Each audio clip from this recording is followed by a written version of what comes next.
भागलपुर के जगदीशपुर थाना क्षेत्र के बलुआचक पंचायत के मुखिया मुकेश कुमार मंडल और उनके भाइयों पर जानलेवा हमला किया गया। मुखिया गांव के ही पप्पू राय की बेटी की शादी में गए हुए थे। इसी क्रम में जवाहर यादव सरपंच, रणवीर यादव, दौलत यादव, डब्लू यादव, रामबरन यादव और गुंजन यादव के द्वारा मुखिया पर जानलेवा हमला करते हुए पिस्तौल की बट से मारकर गंभीर रूप से मुखिया को घायल कर दिया गया। वहीं मुखिया के 3 भाई सहित 2 सहयोगियों को भी मारकर बुरी तरीके से जख्मी किया गया है। इसके बाद मुखिया के द्वारा पुलिस को इसकी सूचना दी गई। मौके पर पहुंची पुलिस ने मुखिया सहित उनके भाइयों को इलाज के लिए जवाहरलाल नेहरू चिकित्सा अस्पताल में भर्ती कराया। वहीं सरपंच और उनके सहयोगियों के खिलाफ मामला दर्ज कर पुलिस उनकी गिरफ्तारी के लिए छापेमारी कर रही है। आपको बता दें कि घायल मुखिया पर पहले भी 2 बार जानलेवा हमला हो चुका है। वहीं कल भी आरोपियों के द्वारा मुखिया के घर पर धमकी दी गई और केस उठाने को लेकर लगातार धमकी दी जा रही थी, जिसको लेकर मुखिया सहमे हुए थे। वहीं मुखिया पुलिस से सुरक्षा की गुहार लगा रहे हैं। मुखिया और उनके भाइयों का इलाज जवाहरलाल नेहरू चिकित्सा अस्पताल में किया जा रहा है। मेरा नाम मुकेश कुमार मंडल हुआ। मैं ग्राम पंचायत बलुआचक पुरैनी से प्रखंड जगदीशपुर और 2016 से अभी लगातार मुखिया हैं। क्या घटना क्या हुई? हम लोग 4 तारीख को रात में करीब 9:30 बजे परमानंद राय उर्फ पप्पू राय शर्मा टोली में भोज खाने के लिए उसके घर पर हम गए थे। उसकी बेटी की शादी था। पहले से वहाँ घात लगाए बलुआचक के वर्तमान सरपंच जवाहरलाल यादव, उनका बेटा रणवीर यादव, उनका भाई दौलत यादव और डब्लू यादव और रामबरन यादव और गुंजन यादव, ये लोग पहले से सब वहाँ मौजूद था। हम जैसे गए तो टेबल वहाँ भरा हुआ था तो हम बगल में बैठ गए। बैठ जाने के बाद 1 मिनट भी नहीं हुआ और पीछे से आकर के रणवीर यादव भिड़ गया और मेरे माथे पर पिस्टल निकाल करके 2-3 बार मेरे माथा पे मार दिया। मारने के बाद हम थोड़ा मूर्छित हो गए। मेरे बगल में ये जो बैठे हुए थे भाई, उसको भी मारने लगा और मेरा गला आकर के जवाहर यादव पकड़ लिया। पकड़ने के बाद बोला, आज मादा चो तुमको मारिए देंगे, तुम 10 लाख पैसा दो। हम बोले क्या चीज़ का, तुम रंगबाजी मांग रहे हो, तो जो समझो।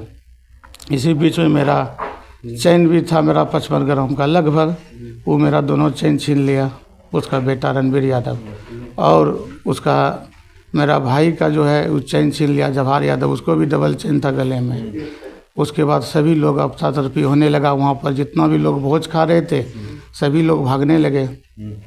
तब आनंद फानंद में हम जो है फ़ोन किए DSP साहब को, डॉक्टर गौरव सर को और थाना प्रभारी रंजीत कुमार को, सर जी को फ़ोन किए। तुरंत इमीडिएटली उन्होंने यहाँ 4 गाड़ी फोर्स भेजा। उसके बाद फिर मेरा जान बचा।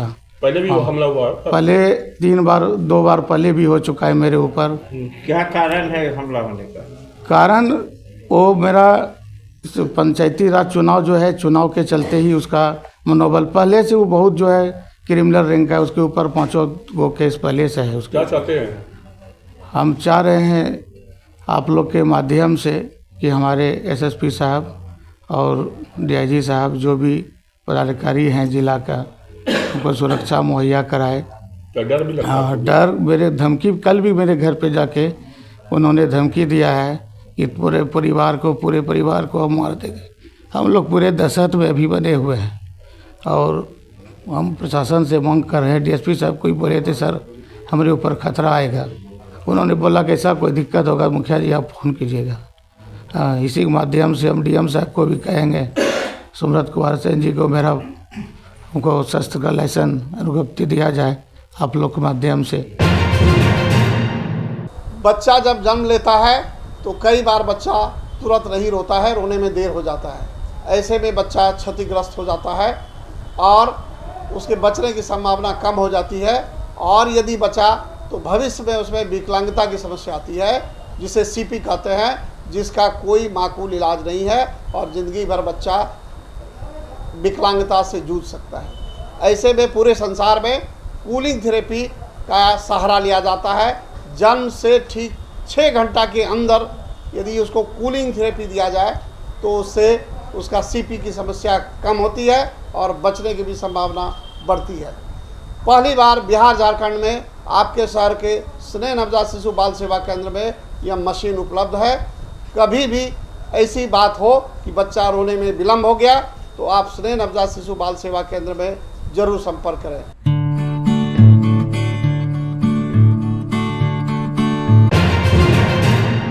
भागलपुर की जवाहरलाल नेहरू चिकित्सा महाविद्यालय के एमबीबीएस छात्रों का धरना प्रदर्शन फिर से जारी हो गया। हालांकि उन्होंने मरीज के इलाज को किसी भी तरह से बाधित नहीं किया है, लेकिन छात्रों का उग्र प्रदर्शन ओपीडी के सामने फिर से प्रारंभ हो गया। आंदोलन कर रहे छात्रों ने बताया कि हम लोगों से जो जिला प्रशासन और कॉलेज प्रबंधन के अधिकारियों से वार्ता हुई थी उसके अनुसार एक विशेष कमेटी का गठन किया गया है। 3 दिनों का समय हम लोगों से लिया गया था, लेकिन ना तो जिला प्रशासन इस पर कोई लिखित आदेश जारी किया है और ना ही अस्पताल प्रबंधन। हम लोग 5 सूत्री मांगों के समर्थन में आंदोलन कर रहे हैं। अब तक एक भी मांग हम लोगों की पूरी नहीं हुई है। ऐसे में अब हम लोग कमेटी की रिपोर्ट का इंतजार कर रहे हैं। अगर हमारे हित में यह जांच रिपोर्ट नहीं आई तो आगे की रणनीति तय कर हम लोग फिर से उग्र आंदोलन के लिए बाध्य हो जाएंगे। बता दें कि शनिवार को मेडिकल छात्र राजीव रंजन ने फंदे पर लटक कर अपनी जीवन लीला समाप्त कर ली थी। देखिए 2 दिसंबर को जो 2022 बैच का छात्र था उसने आत्महत्या कर ली थी, मुख्य रूप से एनाटॉमी डिपार्टमेंट की प्रताड़ना के बाद। उसके बाद हम लोगों ने इमरजेंसी विभाग को बंद किया था, ओपीडी को बंद किया था, लेकिन सभी एमबीबीएस के छात्रों ने, इसमें कोई बैच नहीं, पूरे एमबीबीएस के छात्रों ने इस बात को ध्यान में रखा कि ओपीडी में पेशेंट को समस्या हो रही है, इसलिए ओपीडी को खोल के हमने शांतिपूर्वक ढंग से अपना जो राइट है उसको हमने प्रैक्टिस करते हुए अपना प्रदर्शन जारी रखा है। जी, वो एचओडी पद से हट गए हैं, लेकिन जो जूनियर छात्र हैं उनका अभी भी ये कहना है और सबका ये मानना है कि अभी भी वो छात्रों को परेशान करेंगे। जूनियर छात्र जो हैं वो बहुत ही ज़्यादा तनाव में, हम सब कोशिश कर रहे हैं उनको संभालने के लिए, लेकिन हम लोग के लिए दिन पर दिन उनको संभालना बहुत मुश्किल होते जा रहा है। ऐसे में हम लोग खुद भी डरे हुए हैं कि कोई और आगे अनहोनी ना हो जाए। क्या मांग है आगे? क्या जी, हमारी कई मांगें, जिसमें सबसे पहली और सबसे बड़ी मांग ये है कि आलोका शर्मा सर का यहाँ से रेजिग्नेशन चाहिए। अगर रेजिग्नेशन नहीं होता तो उनको इस कॉलेज से ट्रांसफ़र करना है, क्योंकि इस कॉलेज में हमें दूसरा राजीव रंजन नहीं चाहिए। इस कॉलेज में जो बच्चा नीट कॉम्पीट करके आता है वो प्रेशर बहुत झेल सकता है, लेकिन उसको इतना यहाँ प्रेशराइज किया जाता है कि उसको ऐसा आत्मघाती कदम उठाना। ये मांगते हैं कि उनके परिवार वालों को कंपनसेशन मिलना चाहिए, जो कि अभी तक कुछ नहीं मिला। हमारा एडमिनिस्ट्रेशन का कहना है कि सुसाइड केस में कंपनसेशन नहीं मिलता है। स्टूडेंट फंड तो रिलीज़ किया जा ही सकता है, उसके लिए इतना क्या अथॉरिटी की ज़रूरत है? उस बच्चे का फैमिली बैकग्राउंड बहुत ज़्यादा वीक है, बहुत ही ज़्यादा, तो टीचर्स अपने तरफ से कुछ तो हेल्प कर ही सकते हैं। और एडमिनिस्ट्रेशन की तरफ से अब तक रिटर्न हम लोग कुछ भी नहीं दिया गया है। सिर्फ बोला गया है कि सब कुछ होगा, पर अभी तो हुआ कुछ नहीं है और ना ही कुछ रिटर्न दिया गया है। और हॉस्टल को लेकर, अच्छा, हॉस्टल को लेके भी बस बोले हैं टीचर्स कि हाँ हम लोग बात कर रहे हैं, देख रहे हैं, पर उसके लिए भी कुछ भी नहीं दिया गया। अभी तक बोले 72 आवर का टाइम लिए है, जबकि अब तक 48 आवर अराउंड हो चुका है। अब तक तो कुछ नहीं हुआ। अब देखते हैं 24 आवर के अंदर क्या होता है, जब तक हमारी सारी मांगें पूरी नहीं होगी तब। भागलपुर के कृषि भवन में 2 दिवसीय जिला स्तरीय कृषि यांत्रिकरण मेला का आयोजन किया गया, जिसका उद्घाटन भागलपुर के जिलाधिकारी सुब्रत कुमार सेन और जिला कृषि पदाधिकारी ने संयुक्त रूप से दीप जलाकर किया। यांत्रिकरण मेले में किसानों के लिए कम दामों पर फसल कटाई और बुआई के आधुनिक मशीन उपलब्ध कराए गए हैं। वहीं मेले में किसानों के लिए खेती से जुड़े सभी प्रकार की जानकारी भी उपलब्ध कराई जा रही है। 2 दिवसीय जिला स्तरीय कृषि यांत्रिकरण मेले में जिले के अलग अलग हिस्सों में काफी संख्या में किसान पहुंच रहे हैं। इस दौरान जिलाधिकारी ने किसानों से आधुनिक यंत्रों का उपयोग करते हुए खेती करने की अपील की। साथ ही कहा कि जिस भी किसान का चयन लॉटरी सिस्टम से यंत्र खरीदने में हुआ है वो 19 दिसंबर तक अपने अपने यंत्र अवश्य खरीद ले, नहीं तो उसे दूसरे किसानों को दे दिया जाएगा। इस दौरान जिलाधिकारी ने मेले में लगे विभिन्न स्टॉलों का निरीक्षण भी किया। देखिए, किसानों के बेहतरी के लिए लगातार राज्य सरकार और कृषि विभाग प्रयास कर रहा है। उसी कड़ी में कृषि यंत्रीकरण को बढ़ावा देने के लिए 50% से लेकर के 75% तक की सब्सिडी है विभिन्न यंत्रों पर, और लॉटरी के माध्यम से ऑनलाइन सिलेक्शन किया गया है। पहले जो स्कीम थी कि पहले आओ पहले पाओ, वो इस बार बंद कर दी गई है और 700 से ज़्यादा किसानों का चयन भी किया गया है। उनको 19 दिसंबर तक अपने डीलर्स से संपर्क स्थापित करके उन यंत्रों को खरीद लेना है और सब्सिडी की राशि भी राज्य सरकार देगी। इसमें कई ऐसे यंत्र हैं जैसे रीपर कंबाइंडर एवं अन्य कई आधुनिक यंत्र हैं जिनसे जो फसल कटने के बाद जो अवशिष्ट बच जाता है उसके भी प्रबंधन में सहायता होगी, बेहतरी होगी, ताकि किसान कभी वैसे भागलपुर में ये देखने को नहीं मिलता है, अन्य जिलों में या अन्य राज्यों में हम लोग सुनते हैं कि फसल अवशिष्ट को लोग आग लगा देते हैं। उससे जहाँ एक तरफ जो सॉइल है उसकी गुणवत्ता खराब होती है, उत्पादकता खराब होती है, वातावरण भी प्रदूषित होता है। तो ऐसे यंत्रों के लिए भी सब्सिडी की विशेष व्यवस्था की गई है जिनसे फसल अवशिष्ट का प्रबंधन किया जा सके। कई किसानों ने उसको ऑप्ट भी किया है। आगे भी इस तरह का आवेदन निकलता रहेगा और आज 1,76,00,000 की जो सब्सिडी है वो 726 किसानों में चयन के बाद जब वो खरीद लेंगे तो सीधा डीलर्स को वो राशि उपलब्ध करा दी जाएगी। सभी किसानों से मेरी अपील है कि जिनका चयन हुआ है वो 19 दिसंबर तक निश्चित रूप से खरीद ले, नहीं तो फिर उनके बदले।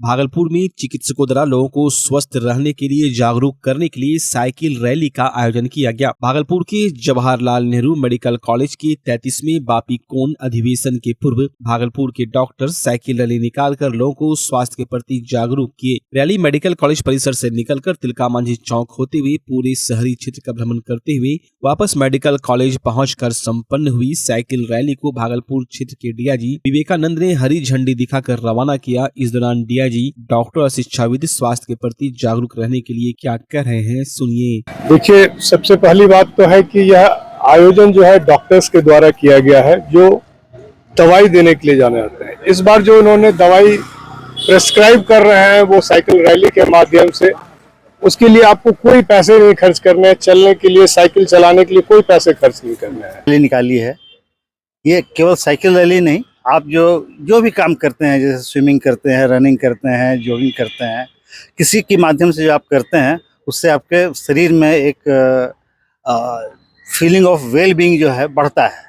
अगर आप लगातार घूमने फिरने के आदी हैं, अगर 4 दिन छोड़ देंगे तो फिर आप दूसरे दिन अच्छा नहीं लगेगा। बीपीएससी द्वारा आयोजित सहायक अभियोजन पदाधिकारी परीक्षा 2023 में बरारी आरएचएमटी लेन के विजयकांत कुमार ने अपने प्रथम प्रयास में ही सफलता हासिल कर ली। सहायक अभियोजन पदाधिकारी में चयनित होने पर जिले सहित पूरे बिहार का नाम रोशन किया। बता दें, विजयंत कुमार भागलपुर जिले के मूल निवासी हैं। उनके पिताजी की मौत 2013 में हो चुकी है। इस दौरान पढ़ाई में उनको कई कठिनाइयों का सामना करना पड़ा, लेकिन परिवार वाले उसे हौसला देते रहे। आखिरकार उन्होंने यह मुकाम हासिल कर लिया। पिता की मृत्यु के बाद विजयंत पूरी तरह से टूट चुके थे, लेकिन मां और भाई का सपोर्ट बेहतर रहा, उन्होंने मंजिल हासिल की। परिवार में सबसे उच्च पोस्ट की नौकरी विजयंत कुमार ने ही प्राप्त की है, जिससे परिवार वालों में काफी खुशी है। वहीं परिवार वालों ने मिठाई बांटकर खुशी जाहिर करते हुए मीडिया से बातचीत के दौरान विजयंत कुमार की मां भावुक उठी। उन्होंने विजयंत के लाइफ स्ट्रगल के बारे में बताया। उन्होंने बताया कि देर रात तक खूब पढ़ाई करता था। इसके इस सफलता में सिर्फ परिवार नहीं, समाज के लोग भी खुश हैं। विजयंत ने बताया कि लॉ कॉलेज में पढ़ाई के दौरान सीनियर ने सहायक अभियोजन पदाधिकारी के बारे में बताया और कहा कि समाज से जुड़ने के लिए यह पद भी बेहद महत्वपूर्ण होता है। तभी से बीपीएससी की तैयारी में जुट गए। देर रात तक पढ़ाई के क्षेत्र में मेहनत करता रहा। परिवार का भी खूब सपोर्ट रहा। दिन में समय नहीं मिलने के कारण अधिकतर पढ़ाई रात में ही करता था। उन्होंने बताया रात में करीब 4 घंटे तक वो पढ़ाई करते थे। आगे बताया कि प्रारंभिक विद्यालय के बाद उन्होंने टीएमबीयू से स्नातक किया। एलएलबी तक की पढ़ाई टीएनबी लॉ कॉलेज से की। वर्तमान में इसी कॉलेज से एलएलएम की पढ़ाई कर रहे हैं। इस दौरान कठिनाइयां कई सामने आई, लेकिन परिवार वालों ने कहा कि मेहनत करते रहो, सफलता हाथ जरूर लगेगी। वहीं अन्य युवाओं से भी उन्होंने अनुरोध किया कि किसी भी कार्य को पूर्ण लगन से करे। किसी भी कार्य को पूरे मन से करने के बाद सफलता जरूर हाथ लगती है। जब लॉ कॉलेज में मैं पढ़ रहा था तो उस समय मुझे बताया गया, या जो हमारे सीनियर लोग थे वो बताए कि अभियोजन पदाधिकारी कर भी एक पद होता है जिसमें कि बहुत ही अच्छा मौका मिलता है समाज से जुड़ने का और समाज के लिए कुछ करने का। तब से मैंने बीपीएससी के लिए तैयारी करना शुरू किया, जुडिशियल सर्विसेज के लिए तैयारी करना शुरू किया और लगातार तैयारी करता रहा। आखिरकार सबों के आशीर्वाद से हमारा सपना साकार हुआ। कितना घंटा तैयारी करते थे इसके लिए? कोई मतलब फिक्स पैटर्न नहीं था, चूँकि दिन में काम वगैरह में या इधर उधर इंगेजमेंट होता था तो ज़्यादातर मैं रात को ही समय देता था। रात को डेली का 4 साढ़े 4 घंटा मेरा कंपलसरी था कि मैं पढ़ता था और कंटिन्यूस स्टडी करने से ही जो है मुझे ये मुकाम प्राप्त हुई है। प्रारंभिक शिक्षा कहाँ से प्राप्त? प्रारंभिक शिक्षा मेरी हाई स्कूल बरारी से हुई। हाई स्कूल बरारी से मैंने मैट्रिक पास किया। उसके बाद फिर TNB लॉ कॉलेज भागलपुर से मैंने LLB करा। उसके बाद एक परिवार का कितना साथ मिलता था पढ़ाई में? परिवार का पूरा साथ मिलता था। बहुत सारी असफलताएं भी हाथ लगी। उस समय में परिवार ने बहुत ही सहयोग किया और बहुत ही मोटिवेट किया कि कभी भी हार नहीं मानना है और हमेशा जो मेहनत करते हैं उससे सफलता मिलती है। युवाओं को क्या संदेश देना चाहेंगे? युवाओं को यही संदेश देना चाहेंगे कि जो भी कर रहे हैं पूरे मन से करें और निश्चित है कि अगर पूरे मन से आप किसी काम को करते हैं तो किसी न किसी दिन सफलता ज़रूर आपको मिलेगी। बहुत खुशी महसूस कर रहे हैं। कैसा तैयारी कैसा करता था? तैयारी तो ही रात में बहुत तैयारी करता था, पढ़ाई रात में ही करता था। अब एक अफसर बन गए हैं, परिवार का पूरे परिवार का समाज का इतना खुशी है कि कहा नहीं जा सकता। कैसा लग रहा? बहुत खुशी हुआ। पहला ऐसा लड़का निकला जो इस खानदान में जो कि सबसे हायर पोस्ट पे गया है और गजेटेड ऑफिसर जिसको बोला जाता है। लोग सोचता है कि क्लास 1 ऑफिसर हम बने। पहला ये खुशखबरी देने वाला इस खानदान में लड़का हुआ। कितना बदमाश शरारती कितना था? शरारती जो होना चाहिए बचपन में वैसा कुछ विशेष शरारती नहीं था ही। नहीं। पढ़ाई में कैसा था आपके? पढ़ाई में ठीक रहा है, सब दिन ठीक रहा है। हाँ। क्या कहेंगे छोटे भाई को? अरे अब सफलता मिल गया है, बस आगे ईमानदारी से अपना जो है मेहनत से लगन से काम करते रहिए और ऊंचा बढ़िए। क्या नाम है?